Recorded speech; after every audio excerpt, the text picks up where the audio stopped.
Honestly, since last year's spring Nenbon Tigzimi interview, the developers over at Mojang have been on a roll when it comes to interviews and a little bit better communication with the community.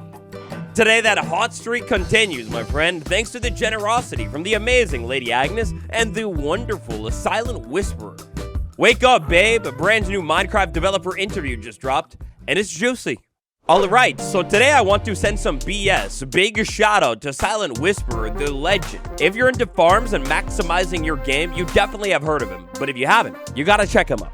Shortly after Minecraft Live Spring 2026, the Silent Whisperer seemed to have the opportunity to interview Lady Agnes on the newest Minecraft game drop, the developer's vision for the next drops, big updates, and even more. Now, this is a long interview. It's about 30 minutes, podcast style. It's pretty beautiful. Now, a huge chunk of this interview, we have a Silent Whisperer being welcomed into what I believe is Lady Agnes's personal Minecraft to Java Edition world, walking around and exploring, of course, the tiniest mobs of all time. Yeah, so the interview, it's a little bit of a 2-in-1 here. Promotion for 26.1 Tiny Takeover, but then also just a little bit of communication with the community in general. Chef's keys to Mojang for utilizing the community for promotion of this update, like just talking with the community directly, answering questions and stuff. I love it. I hope they continue this with maybe hopefully every single drop. Agnes's world here that they're walking around in, as you would expect, it is quite quaint, quite beautiful. We have a little displays for name tags all over. We've got small mob exhibits basically, and even a village for brand new baby kitten and baby villagers. The discussion, now it pretty much begins off with a bang here. Silent asking Agnes if she had any hand inside of the tiniest takeover update of all time. I mean, it's a good question. Aside from the promotional material that Mojang has dropped on the official channel for this update, I guess you'd never know. The interesting thing here that we learned is that Agnes, yes, definitely had a hand inside of this drop, but actually has a hand in every single brand new Minecraft drop. So when we're talking about the upcoming Sulfur update, Agnes worked on it too. Being the game director of vanilla Minecraft, she's essentially the head honcho when it comes to adding brand new things actually into the game. So yup, that means every single drop. The creaking update, spring to life, every single drop since then, Agnes has worked on.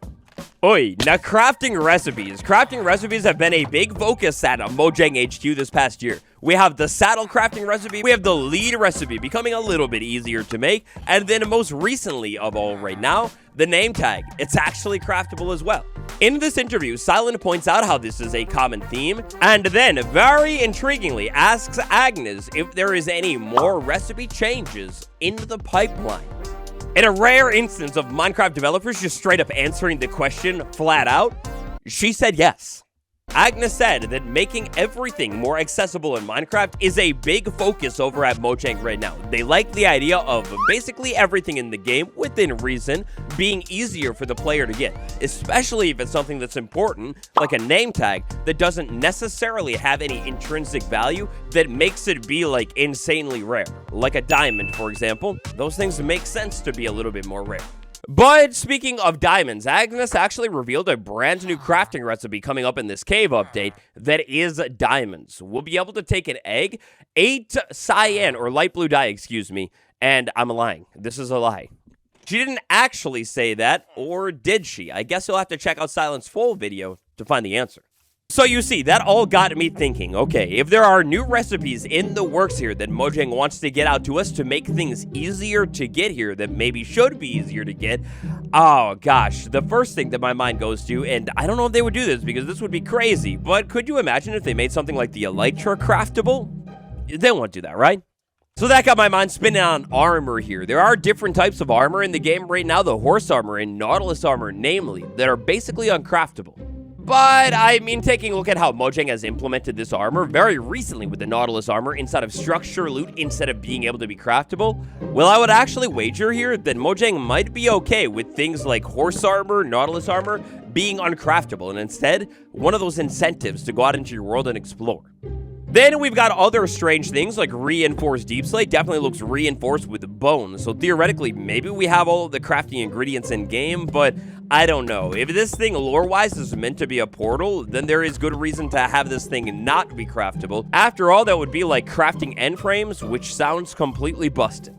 So I can't lie, this part had me stumped for quite a bit, probably the better part of a day, just thinking about crafting recipes and maybe what could be coming next. And then a light bulb went off in my head. The obvious one, potions. Potions, technically a crafting recipe, brewing, but crafting. This stuff is really confusing. We already know, based off of the technical changes, that a potion rework is in the pipeline somewhere. Agnes definitely has to be talking about making potions a little bit easier to craft, even if easier to craft means just adding a recipe book to the game. That would make things way better. But then the other thing, and it was almost staring at me right in front of my face, they did it inside of this update with stone in Deep Slate here. The stone cutter. You could take stone, Deep Slate, throw it inside of this thing, get the variants. This is way easier to craft. It's like a 1-to-1 conversion. You know, it's been a thing for a while. There are so many things in the game right now that are a little bit annoying and sometimes absurdly expensive in the modern era to craft. It's wood. It's stripping wood. It's cutting the wood into different variants, like fences, slabs, or maybe more expensively, staircases and doors.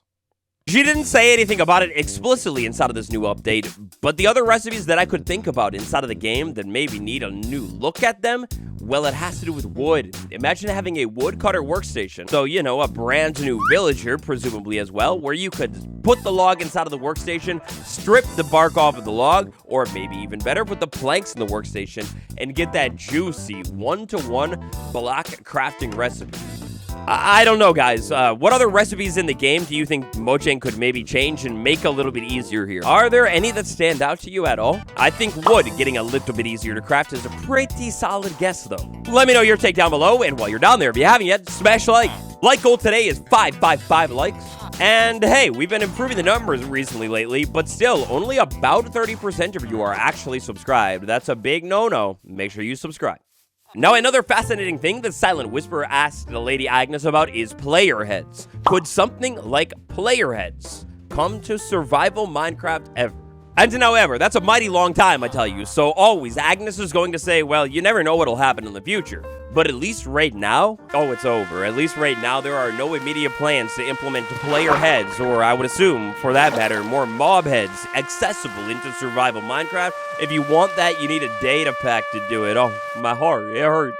The problem here with this debate is incentivizing the slaughtering of other players, the reward, everything like that, Agnes said. It's kind of a questionable thing to incentivize and, you know, might be a little bit of an issue if implemented into the game in the wrong way. Which, yeah, don't get me wrong, I totally do agree that could make a little bit of chaos, but at the same time, I mean, to me, it's as easy as world options, a brand new game rule, drop a player heads on death. That would be such a cool functionality to have in the game.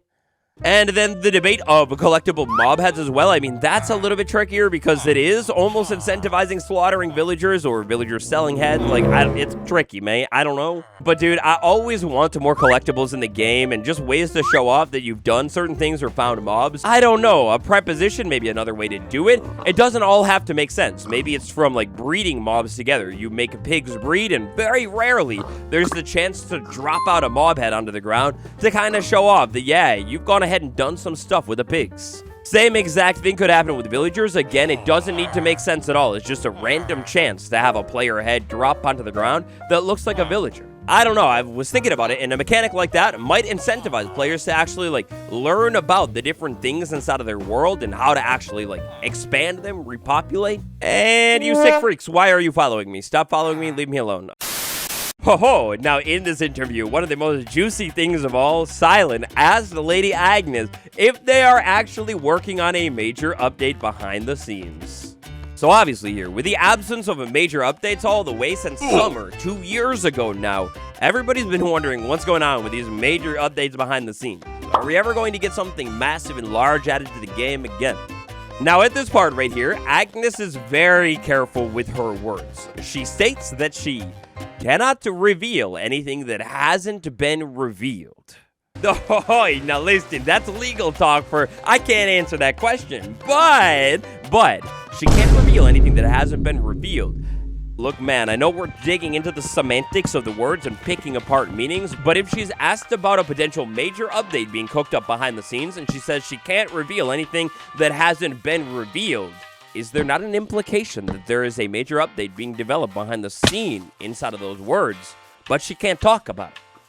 On the other hand, I fully realize that this is a massive rumor in the community. If Agnes just straight up said, no, there's no major update being worked on, that might be a gigantic letdown and one of the worst reveals of Minecraft of all time, so it's kind of tricky. But this all definitely makes it look like even more confirmation that there is some sort of massive update being worked on behind the scenes by some of the developers at Mojang, just like we've been speculating for such a long time now. Now, let me be clear. Obviously here, with this answer, that doesn't confirm what the theme is. She's not going to hint at any themes or anything like that in this interview. But it is yet another sign that seemingly points towards some kind of big update cooking up. Now, Agnes did say that they are definitely working on big initiatives behind the scenes, and then she names two that we already know about. She calls them big initiatives. One of the examples is vibrant visuals. Obviously, we know the developers are working on this on Bedrock and on Java, but then also more developer tools, which are things that we can notice happening on Bedrock Edition in every single preview. These are the things in just about every single preview that we get every week. Usually we take a look at them in the technical updates, and usually it's all about making maybe mobs move differently, bounce better, navigate smarter, or like they did recently, make it easier to add even more blocks to the game. All of that kind of smooth jazz. So, you know, yet another pretty major initiative that we kind of have already known about behind the scenes for quite some time as well. Now, one of the final things that I would like to highlight from this really interesting interview here is the fact that Agnes said during the interview, a couple of times actually, that the developers are rotating drop themes still. Oh my god, that's beautiful. So I'm gonna keep it 100 here. I loved the updates from last year. They were really fun, but it started to feel like every single drop was kind of all about just basically adding mobs to the game. But no, that was coincidental. The developers over at Mojang, when working on new updates and picking the theme for, say, the next one, they are still trying to think about the community. And let's say one drop didn't do something for one side of the community, maybe the builders. Well, then the likelihood of a building update coming in the future increases. Even if ever so slightly, it goes up. Mojang doesn't want to leave one large sector of the community out of the loop for too long and make them feel completely forgotten about or anything like that. So yeah, just like in the updates of old, but just basically a little bit quicker now, Mojang is trying to rotate drop themes from one drop to the next one, to the next one, to that one. Oh man, that's beautiful. That's a wonderful confirmation because I was really wondering how they were picking the drops and what would come next. And overall, just such a beautiful interview. Smash like, subscribe on this video, and then go to Silent Whisperer interview. Smash like and check out the full interview. That buddy has so much juice inside of it, and it is 30 minutes in length. There's way more than we talked about today. If you want some cool perks and benefits, become a channel member. Waddle Gang. If you are cool, smash the join button down below, and I'll see you tomorrow.